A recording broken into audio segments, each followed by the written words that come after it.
کہ ہم اللہ کی قدر کس طرح کریں، کیا کیا اصول ہیں، کون کون سے کام ہیں جن پر ہم عمل کر کے اللہ کی قدر کر سکتے ہیں۔ تو انشاءاللہ ٹائم نکال کر ان کو الگ سے ریکارڈ کر کے آپ تک وہ باتیں شیئر کی جائیں گی کہ جن پر عمل کرنے سے ہم اللہ کی حقیقی معنوں میں اللہ کے قدردان ہم بن سکتے ہیں۔ ان میں سب سے پہلے چیز اللہ کی پہچان ہے۔ اللہ کو پہچانو۔ کسی کی پہچان جتنی زیادہ بڑھتی ہے اتنی قدر، مقام اور مرتبہ بڑھتا جاتا ہے۔ جتنی زیادہ جس کی پہچان ہو اس کی بات کی اتنی زیادہ ویلیو ہوتی ہے۔ دیکھیں نا، جس کو پہچانتے نہیں ہیں اس کی بات کو ویلیو نہیں دیتے۔ ایک حدیث میں بھی آتا ہے، ایک عورت جو ہے وہ رو رہی تھی، اس کا بچہ فوت ہو گیا، وہ رو رہی تھی۔ آپ صلی اللہ علیہ وسلم اس کے اوپر سے گزرے، اس کو صبر کی تلقین کی کہ صبر کرو، نہ رو۔ تو وہ کہنے لگی، اس نے آپ صلی اللہ علیہ وسلم کو نہیں پہچانا، وہ کہنے لگی آپ کا بیٹا فوت ہوتا تو آپ کو پتہ چلتا کہ کس طرح لوگوں کو صبر کی تلقین کرتے ہو۔ مجھے تو صبر کہہ رہے ہو، آپ کا کوئی فوت ہوتا تو پتہ چلتا۔ اس کو بعد آپ صلی اللہ علیہ وسلم چلے گئے، بعد میں لوگوں نے بتایا کہ نبی صلی اللہ علیہ وسلم تھے آپ کو صبر کی تلقین کر رہے تھے۔ اب جو ہے وہ اٹھی، اس کو پتہ چلا کہ وہ تو بہت بڑی شخصیت تھے، آپ کی بات، آپ کو میں نے یہاں سے جواب دے دیا۔ وہ آئی اور آ کر کہنے لگی اللہ کے پیغمبر میں نے آپ کو پہچانا نہیں تھا اس لیے میں نے یہ بات کہہ دی۔ آپ نے فرمایا الصبر عند صدمۃ الاولی، صبر تو پہلی مرتبہ، اس وقت تو نے بے صبری کر دی۔ صبر تو تب کرنا تھا جب میں نے آپ کو بات کی، اس وقت تو بے صبری کر دی آپ نے۔ اب اصل جو بات یہ حدیث بتانے کا مقصد یہ ہے کہ اس عورت نے جب آپ کو نہیں پہچانا تھا تو آپ کی جو بات تھی وہ اگنور کر دی، آگے سے جواب دے دیا۔ جب پہچان ہوئی تو فوراً اٹھ کے بھاگی۔ لیکن ہم بھی ہوتے ہیں نا، جب ہمیں کوئی نصیحت کر رہا ہو، ہم غصے میں ہیں یا پریشانی میں ہیں یا کسی بھی اپنے کام میں مگن ہیں، ہم نصیحت کرنے والے کو نہ پہچانے یا اس کو پہچانتے ہوں اور سمجھیں کہ یہ تو ادنا سا بندہ ہے یا اس کی اتنی سمجھدار نہیں ہے یہ، یا اس کی نصیحت کی کوئی ویلیو نہیں ہے یا ایسے ہی باتیں کرے گا، ہم اس کو اگنور کرتے ہیں۔ اگر نصیحت کرنے والا اعلیٰ ذہن والا ہو، استاد ہو ہمارا، ہمارے بزرگ ہوں، تو ہم چاہے اس وقت غصے میں ہوں اس کی نصیحت کو جو ہے سنتے توجہ سے ہیں، ایک جو ہے اس کو معیار دیتے ہیں، مقام دیتے ہیں، اس کو سمجھنے کی کوشش کرتے ہیں کہ اس کی نصیحت جو ہے سمجھدار ہے، بڑے ہیں، استاد ہیں، ہمارے بزرگ ہیں، تو یعنی اس کے مقام کو جب پہچانتے ہیں تو بات کو بھی قدر ویلیو دیتے ہیں، اس کی شخصیت کو بھی ویلیو دیتے ہیں، اس کی کہی ہوئی باتوں کو بھی بڑی جو ہے توجہ سے سنتے بھی ہیں اور عمل کی کوشش بھی کرتے ہیں۔ تو اسی طرح رب العالمین کی جتنی زیادہ پہچان ہوگی اتنا ہی زیادہ اللہ رب العالمین کی باتیں پڑھنے کو بھی دل چاہے۔ اب دیکھیں نا، جس سے زیادہ محبت ہوتی ہے، جتنی زیادہ پہچان ہوتی ہے اتنا زیادہ اس کے قریب بندہ ہوتا ہے، اتنی زیادہ اس سے محبت ہوتی ہے۔ اور پھر جب یہ پہچان ہوتی ہے کہ فلاں کے احسانات کتنے ہیں ہم پر، پھر اتنی زیادہ شکر گزاری کے بھی جذبات پیدا ہوتے ہیں، محبت بھی پیدا ہوتی ہے، شکر گزاری کے جذبات بھی پیدا ہوتے ہیں۔ اور جتنی زیادہ پہچان بڑھتی رہتی ہے کہ وہ ہمارے ساتھ کتنا مشفق ہے، جب پتہ چلے کہ اللہ رب العالمین کے ہم پر احسانات کتنے ہیں، یہ پہچان ہو کہ اللہ کے ہم پہ احسان کتنے، تو محبت بڑھے گی۔ پہچان ہو کہ اللہ کے ہم پر کتنے احسان ہیں، اللہ نے ہماری خاطر کیا کچھ کیا ہے، کتنی زیادہ سہولتیں دی ہیں، کتنی کائنات کو ہمارے لیے مسخر کیا ہے۔ ایک لقمہ جو ہم منہ میں ڈالتے ہیں، اس لقمے کو بنانے کے لیے اللہ کی کتنی کائنات مسخر ہے پیچھے۔ اللہ فرماتے ہیں فَلْيَنْظُرِ الْإِنسَانُ إِلَىٰ طَعَامِهِ، انسان تو اپنے کھانے کو تو دیکھ۔ أَنَّا صَبَبْنَا الْمَاءَ صَبًّا ثُمَّ شَقَقْنَا الْأَرْضَ شَقًّا فَأَنبَتْنَا فِيهَا حَبًّا وَعِنَبًا وَقَضْبًا وَزَيْتُونًا وَنَخْلًا وَحَدَائِقَ غُلْبًا۔ انسان ایک اپنے منہ میں ڈالنے والے لقمے پہ غور کرتا، دیکھ کتنی کائنات پیچھے مسخر ہے، کہ پانی بھی برسایا تھا ہم نے، زمین کو نرم کیا تھا، کسی نے ہل چلائے تھے، کسی نے بیج ڈالا تھا، کسی نے اس پر جو ہے اس کو دیکھ بھال کی تھی، سورج نے روشنی دی تھی، ہوائیں آئی تھیں، اس کو گندم لگی تھی، پکی تھی، پھر کسی نے اس کو کاٹا تھا، کسی نے اس کو تھریشل میں ڈال کے دانے نکالے تھے، کسی نے لے جا کے جو ہے اس کو آٹا بنوایا تھا، کسی نے آ کے گوندا تھا، کسی نے اس کو پکایا تھا، روٹی لگائی تھی، پھر وہ آ کر لگی تھی، پھر تیرے منہ میں وہ لقمہ گیا تھا، اس لقمے پر غور کر، پھر منہ کے اندر زبان ہے، اس نے چکھ کے بتا دیا تھا یہ گرم ہے، اس میں یہ کرچی ہے، اس میں مٹی ملی ہوئی ہے، یہ صاف ہے، یہ شفاف پانی ہے، یہ میٹھا ہے، یہ کڑوا ہے۔ اور پھر تیرے اس منہ میں لعاب بھی تھا، جس نے لے جا کے، دانت بھی تھے جنہوں نے چبایا تھا، لعاب نے مل کر اس کو ہضم کرنے کے قابل بنایا تھا، معدے میں لے گیا تھا، اندر پھر اور سسٹم اور نظام بنا ہے، اس ایک لقمے سے خون بنا تھا، اس سے ناکارہ چیزیں الگ ہو گئی تھیں جو ہے، اور کارآمد چیزیں ہوں، پھر اس خون سے اور چیزیں صلاحیتیں تیرے جسم کی بنی تھی۔ اللہ فرماتے فَلْيَنْظُرِ الْإِنسَانُ إِلَىٰ طَعَامِهِ، اپنے اس کھانے کے ایک لقمے کی طرف دیکھتا تو کبھی تو ناشکری نہ کرتا، کبھی اللہ کی ناقدری نہ کرتا۔ میں یہ بتا رہا تھا جب پتہ چلے انسان کو کہ میرے اوپر اللہ کے کتنے انعامات ہیں تو انسان کی محبت بھی اللہ کے ساتھ بڑھتی ہے، شکر گزاری کے جذبات بھی بڑھتے ہیں، اور جب پہچان ہو جائے رب کی کہ میرے لیے اس رب نے کتنی جو ہے کائنات کو مسخر کر رکھا ہے، میرے لیے کتنی اللہ رب العالمین نے احسانات کیے ہیں میرے اوپر، پھر انسان اللہ کے بارے میں کبھی بدگمان بھی نہیں ہوتا۔ جس رب نے آج تک دی ہے وہ آگے نہیں دے گا، جس رب نے اتنی صلاحیتیں دی ہیں وہ آگے بھی دے گا، جس رب نے آج تک بھوکا نہیں سلایا وہ آگے بھی میرے رزق بندوبست کر دے گا، جس رب نے میں ماں کے پیٹ میں تھا میرے رب نے میرے لیے وہاں بھی انتظام کیا، جو چیز مجھے ضرورت تھی وہ رب آگے بھی دے گا، وہ آگے مشکلات نہیں پیدا کر دے گا، وہ انسان پھر رب کا فرما بردار بنتا ہے۔ تو انشاءاللہ کوشش کریں گے وہ باتیں بھی الگ سے ریکارڈ کر کے آپ تک پہنچائیں کہ کن کن چیزوں کو پر عمل کرنے کی یا توجہ دینے کی ہمیں ضرورت ہے۔ ان اللہ لقوی عزیز، فرمایا اللہ تعالیٰ نہایت قوت والے ہیں، خوب غلبے والے ہیں۔ اللہ یستفی من الملائکہ، اللہ تعالیٰ چن لیتے ہیں ملائکہ میں سے اپنے رسول اور قاصد بناتے ہیں، ومن الناس، لوگوں انسانوں میں سے بھی، رسولوں میں سے، فرشتوں میں سے بھی ہیں اللہ رب العالمین کے پیغام پہنچانے والے، جس طرح جبریل امین تمام انبیاء پر وحی نازل کرنے والے ہیں، اور رسولوں میں سے اللہ تعالیٰ جسے چاہتے ہیں اپنے پیغام لوگوں تک پہنچانے کے لیے چن لیتے ہیں، اور اللہ خوب سننے والے ہیں، جو تم کرتے ہو، جو تم بولتے ہو، جہاں تم جاتے ہو خوب دیکھتے ہیں اس کو، اللہ تعالیٰ جانتے ہیں جو تمہارے آگے ہے، یعنی مستقبل میں تم نے کیا کرنا ہے اللہ کو خوب پتہ ہے، وما خلفہم، تم پہلے کیا کر چکے ہو اللہ کو پتہ، ہم نہ اپنے مستقبل کے بارے میں جانتے ہیں، اور سابقہ ماضی بھی بھول چکے ہیں، ہم اکثر باتیں ہم بھول چکے، جو یاد ہیں وہ بھی پرانی ہو جائیں گی، پر ایک وقت آئے گا کہ وہ بھی ہمیں بھول جائیں گی، لیکن اللہ رب العالمین ہر چیز کو جاننے والے، دیکھنے والے ہیں۔ یعلم ما بین ایدیہم وما خلفہم وإلی اللہ ترجع الامور، اور اللہ کی طرف ہی تمام معاملات لوٹائے جاتے ہیں، تو اس لیے ہمیں چاہیے اللہ کی طرف لوٹ جائیں اپنے جب تمام معاملات اللہ کی طرف لوٹائے جاتے ہیں، ہم اپنے معاملے اللہ کی طرف کیوں نہ لوٹائیں؟ ہم اپنے پریشانی لوگوں کے سامنے کیوں پیش کرتے ہیں؟ کیوں دنیا داروں سے مطالبہ کرتے ہیں کہ ہماری یہ پریشانی حل کر دو، یہ فلاں مسئلہ ہمارا حل کروا دو، ہمارے آپس کے اختلافات ہوئے ہیں، کسی سے کیوں کہیں کہ وہ حل کروا دے؟ رب سے کیوں نہ کہیں؟ اللہ کے ساتھ جڑ جائیں، اللہ کے ساتھ اپنا تعلق مضبوط بنائیں، تو وہ رب مسئلے ہونے نہیں دے گا، وہ رب ہمارے معاملات کو خود درست کر دے گا جب ہم اللہ کو پہچان کر اللہ کی قدر کرنے والے بنیں گے اور اپنے معاملات اللہ کے سپرد کر دیں گے، اور اللہ کے ساتھ جو ہمارا معاملہ ہے نا وہ درست کر لیں گے، لوگوں کے ساتھ ہمارے معاملے خود بخود ہی درست ہو جائیں گے۔ یاد رکھیں یہ بات یاد رکھنے کی ہے، جب ہم اللہ کے ساتھ اپنا معاملہ درست کر لیں گے تو لوگوں کے ساتھ ہمارے معاملات خود بخود درست ہو جائیں گے۔ اللہ کے ساتھ ہمارا معاملہ درست نہیں ہوتا نا تو لوگوں کے ساتھ معاملات الجھتے رہتے ہیں۔ اللہ کے ساتھ ہمارا معاملہ، نماز اپنی دیکھیں کتنی درست ہے، کتنی صحیح ہے، کتنی خشوع اور خضوع والی ہے، کتنا ٹائم پہ نماز پڑھتے ہیں، کتنی سنتوں کا اہتمام کرتے ہیں، کتنے نوافل کا اہتمام کرتے ہیں، اور کتنے لمبے سجدے ہیں ہماری دعائیں کیسی ہیں، ہمارا صدقہ و خیرات کیسا ہے، ہمارے روزے کیسے ہیں، ہماری زکوٰۃ کیسی ہے، ٹھیک ہے نا؟ اللہ نے اگر وسعت دی ہے تو ہمارا حج، ہمارے عمرے وہ کس طرح کے ہیں، کہیں شہرت کی نظر تو نہیں ہو رہے؟ اللہ کے ساتھ اگر معاملات درست ہو جائیں، دنیا والوں کے ساتھ معاملے اللہ خود درست کر دیں گے، اللہ کی طرف ہی تمام معاملات لوٹائے جاتے ہیں، تو اس رب کے ساتھ اپنا معاملہ درست کریں، سارے معاملے وہ درست کر دے گا۔ آگے وہی فرمایا کہ انسانوں اپنے رب کے ساتھ جب سارے معاملے رب کی طرف لوٹائے جاتے ہیں تو اپنے رب کے ساتھ اپنا معاملہ درست کر لو۔ یا ایھا الذین آمنوا، اے وہ لوگوں جو ایمان لے، ارکعوا واسجدوا واعبدوا، رکوع کرو اپنے رب کے سامنے، سجدہ کرو اپنے رب کو، لمبے رکوع کرو، لمبے سجدے کرو، اپنے رب کی عبادت کرو۔ اور پھر آگے ایک جامع لفظ بولا، وفعلوا الخیر، بھلائی کے سارے کام کرو، جو بھی کام ہے، کوئی بھی کام نیکی کا اللہ کو راضی کرنے والا ہے نا وہ کر گزرو۔ کیوں؟ لعلکم تفلحون، تاکہ تم کامیاب ہو جاؤ۔ اگر کامیابی چاہیے دنیا میں آخرت میں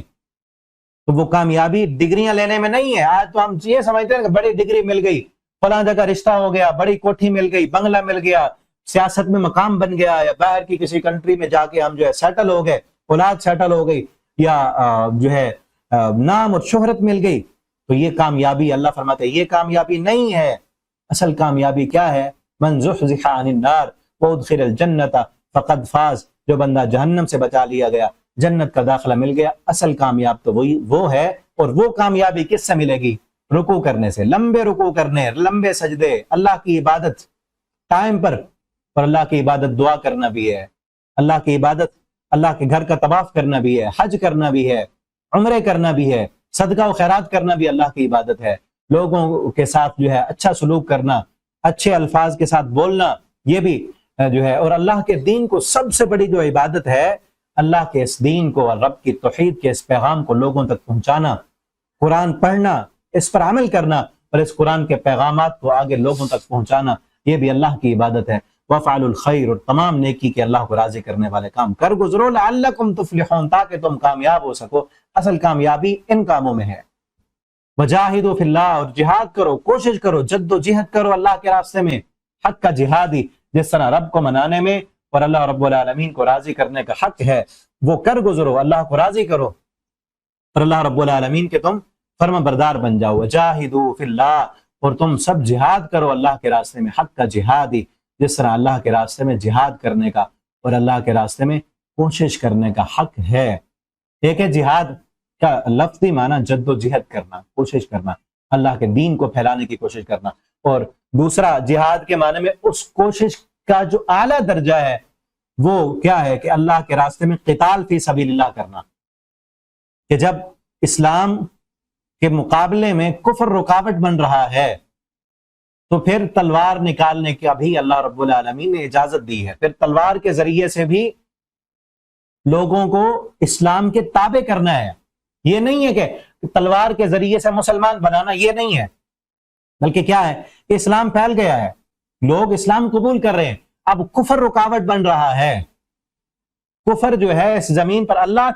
اصل قانون کیا ہے کہ زمین رب کی ہے تو نظام رب کا ہونا چاہیے، اللہ کی اس دھرتی پر رب کے سامنے سجدہ ہوگا۔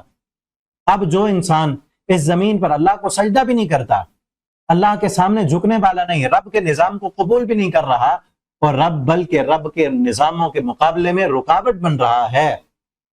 دوسرے مسلمانوں کو تنگ کرتا ہے، اور وہ یہ چاہتا ہے کہ میرا قانون، میرا حکم اس زمین پر نافذ ہوگا، تو پھر اللہ نے کہا ہے کہ ایسے انسان کو پھر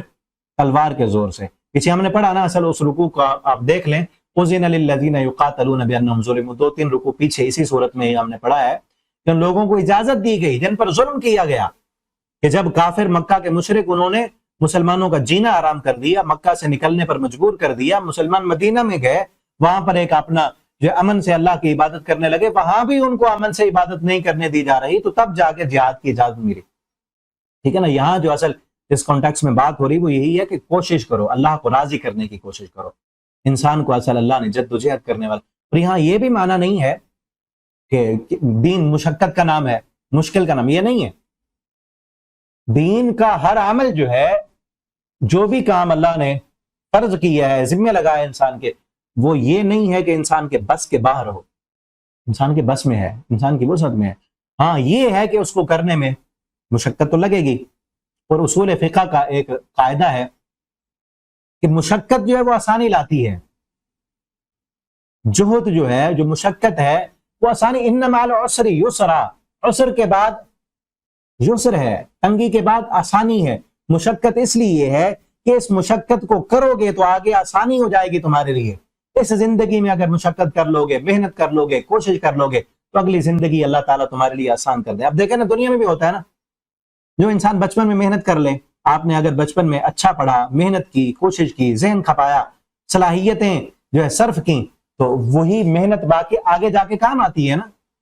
اسی محنت کا ثمر ملتا ہے۔ مشکل کے بعد آسانی آتی ہے، اور جو بچپن میں محنت نہ کرے، پڑھائی میں دھیان نہ دے، توجہ سے نہ پڑھے،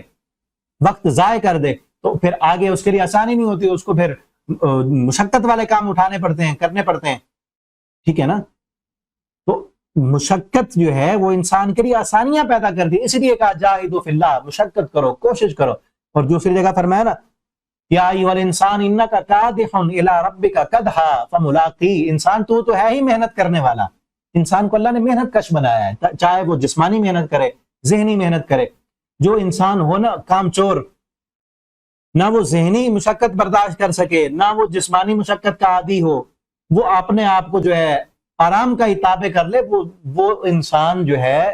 بیکار ہو جاتا ہے، اس کی ذہنی صلاحیتیں بھی معدوم ہو جاتی ہیں، اس جسمانی صلاحیتیں بھی ختم ہو جاتی ہیں۔ اور آج اکثر ہمارے جو نوجوان ہیں اور جن کے والدین بڑے امیر ہیں، امیر ذاتوں کی جو اولادیں ہیں نا، وہ اس طرح بیکار ہو جاتی ہیں۔ موبائل اور نیٹ دیا ہوا ہے انہوں نے ان کو، اور ساری سہولتیں دنیا کی میسر ہیں، نہ وہ ذہنی صلاحیتیں استعمال کرتے ہیں، نہ جسمانی صلاحیتیں استعمال کرتے ہیں، اور بن کیا رہے ہیں؟ گیمیں کھیل کھیل کے، فلمیں اور ڈرامے دیکھ کر ذہنی طور پر بھی مفلوج ہو رہے ہیں اور جسمانی طور پر بھی مفلوج ہو رہے ہیں۔ ان کو نہ اخلاق کا پتہ ہے، نہ کردار کا پتہ ہے، نہ بڑوں کے ادب کا پتہ ہے، نہ اللہ اور اس کے رسول کے فرامین کا پتہ ہے، صرف ان کی خواہش نفس کی تکمیل کے، خواہش نفس کے پجاری بن چکے ہیں۔ اصل وجہ کیا ہے؟ سبب کیا ہے؟ کہ جو صلاحیتیں دے کر اللہ نے اس دنیا میں بھیجا تھا، ان صلاحیتوں کو ویسا استعمال ہی نہیں کیا، تو مفلوج ہو گئی صلاحیتیں۔ تو ہمیں بھی چاہیے کہ ہم اپنی صلاحیتوں کا استعمال کرتے رہیں، اور سب سے بہترین صلاحیتوں کا استعمال یہ ہے کہ اللہ کی دی ہوئی ان صلاحیتوں کو رب کی خاطر استعمال کریں۔ اللہ نے ذہن دیا ہے، اللہ نے ذہنی صلاحیتیں دی ہیں، جسمانی صلاحیتیں دی ہیں، گفتگو کی، دیکھنے کی، غور و فکر کرنے کی، تو اس کو رب کی پہچان میں ما قدر اللہ حق قدری، ویسے نہ بنے ہم، اللہ کی قدر کو پہچانیں، اللہ کی کائنات پر غور کریں، رب کو پہچانیں، اللہ کے ساتھ محبت کرنے والے بنیں، اور غور و فکر کر کے اس غور و فکر کو اللہ نے گفتگو کی صلاحیت دی ہے تو دوسروں کو دعوت دیں اور بلائیں اللہ کی طرف بلائیں، اللہ کی پہچان کرائیں، ان کو، لوگوں کو قرآن کی طرف بلائیں، قرآن کو پڑھیں، قرآن پڑھنے میں صلاحیتیں صرف کریں، قرآن پر غور و فکر کرنے میں اپنی صلاحیتوں کو صرف کریں، اپنے ٹائم کو، اپنی ذہنی اور جسمانی صلاحیتوں کو، تاکہ کامیاب ہو سکیں۔ وفعل الخیر، یہ نیکی کے کام ہیں یہ سارے۔ وجاہدوا فی اللہ حق جہادی، اصل جہاد اور جد و جہد کوشش یہ واجتباکم، اللہ نے چن لیا تم کو۔ ہاں، وما جعل علیکم فی الدین من حرج، اللہ نے دین میں کوئی تنگی نہیں رکھی۔ وہی بات جو ابھی میں نے کر دی کہ دین کے وہ کوئی کام ایسا نہیں ہے جو انسان کی صلاحیت میں نہ ہو، انسان کے بس میں نہ ہو۔ ہر دین کا حکم انسان کے بس میں ہے، انسان کر سکتا ہے اس کو۔ اللہ نے کوئی حرج نہیں بنا۔ ملت ابیکم، تمہارے باپ کا دین، ملت ابیکم ابراہیم، تمہارا باپ اصل ابراہیم علیہ السلام تھے۔ بعد والے کیونکہ یہودی بھی اپنے آپ کو، عیسائی بھی اپنے آپ کو ابراہیمی کہتے تھے، اور اللہ نے فرمایا ابراہیم علیہ السلام تو مسلمان تھے، وَسَمَّاكُمْ، انہوں نے تمہارا نام مسلمان رکھا ہے، انہوں نے دعا کی تھی مسلمین علاقہ، اللہ میں تیرا فرما بردار، اللہ مجھے مسلمان بنا دے اور میری اولاد کو بھی، من ذریتک امۃ مسلمۃ لک، اس نے تمہارا نام مسلمان رکھا۔ اور آج ہم بھی انہوں نے، یہودی اور عیسائی بھی بعد میں انہوں نے رکھ دیا اپنے نام، اور آج بھی مسلمان جو ہے اپنی نسبتیں اوروں کی طرف کر رہے ہیں۔ کوئی اپنے آپ کو حنفی کہتا ہے، کوئی شافعی کہتا ہے، کوئی پتہ نہیں کیا کچھ کہہ رہے ہیں اپنے آپ کو۔ اصل کیا ہے کہ ہم مسلمان ہیں، ہم رب کے فرما بردار ہیں، اور یہی نام سب سے بہتر ہے کہ ہم اپنے آپ کو، اپنی پہچان کیا بنائیں کہ ہم مسلمان ہیں، قرآن و سنت کو ماننے والے ہیں۔ ہم وہی مسلمان ہیں جو مسلمان ابراہیم علیہ السلام تھے، ہم وہی مسلمان ہیں جو مسلمان محمد الرسول اللہ صلی اللہ علیہ وسلم تھے، ہم اسی دین پر ہیں جو دین محمد الرسول اللہ صلی اللہ علیہ وسلم لے کے آئے تھے، جس دین پر صحابہ کرام چلے تھے، جو صحابہ کرام کا عقیدہ، نظریہ اور منہج تھا، وہی ہمارا ہے۔ من قبل وفی ھذا، اس سے پہلے بھی تمہارا نام مسلمان تھا، اس قرآن میں بھی تمہارا نام مسلمان ہے۔ لیکون الرسول، تاکہ رسول تم پر گواہ بن جائیں، رسول اللہ صلی اللہ علیہ وسلم صحابہ پر گواہ، اور آپ صلی اللہ علیہ وسلم نے حجۃ الوداع کے موقع پر کہا تھا سب کو کہ حل بلغتم، کیا میں نے تم کو پہنچا دیا، دین پہنچا دیا، تمہیں بتا دیا؟ سب صحابہ نے کہا بلغتا وادیتا ونصحتا، اللہ کے پیغمبر آپ نے صرف پہنچایا نہیں، پہنچانے کا حق ادا کر دیا، نصیحت کا حق ادا کر دیا آپ نے۔ اس وقت آپ صلی اللہ علیہ وسلم نے آسمان کی طرف اپنا ہاتھ اٹھایا، انگلی کا اشارہ کیا اور کہا کہ اللہم اشہد، اللہم اشہد، اللہم اشہد۔ آپ نے 3 مرتبہ کہا اللہ تو گواہ بن جا، اللہ تو گواہ بن جا، اللہ تو گواہ بن جا کہ میں نے تیرا پیغام پہنچا دیا، یہی ہے کہ تم لوگوں پر گواہ ہو۔ اور آپ سے فرمایا حل یبلغ الشاہد الغائب، میں نے پہنچا دیا، میں قیامت کے دن تمہاری گواہی دوں گا، رسول تم پر گواہ ہیں، اور تم وتکون شہداء علی الناس، اور تم سب لوگوں کے لیے گواہ ہو۔ اور صحابہ کو کہا کہ تم نے آگے پہنچانا ہے، صحابہ اگلوں کے گواہ ہیں، انہوں نے آگے پہنچایا، آگے والوں نے آگے تک پہنچایا، آج ہم تک پہنچا قرآن، اور ہم آگے پہنچا رہے ہیں، آپ تک بھی پہنچا ہے، آپ کا بھی حق بنتا کہ آگے پہنچائیں، ٹھیک ہے نا؟ یہ گواہیاں ہیں، ایک بندے نے دوسرے کو پڑھا دیا، پہنچا دیا، آپ تک بات پہنچ گئی، تو آپ پر حجت تمام ہو گئی کہ آپ تک دین پہنچا، قرآن کا پیغام پہنچا۔ اور پچھلے دنوں ہم جامع میں بھی پڑھاتا ہوں نا میں، تو مشکات میں ہم نے ایک حدیث پڑھی، یہ 2 دن پہلے ایک حدیث کتاب الایمان میں نبی کریم صلی اللہ علیہ وسلم نے فرمایا قیامت کے قریب کوئی گھر ایسا نہیں رہے گا، ودر ولا وبر، نہ وہ دیہات میں ہے چاہے شہر میں ہے،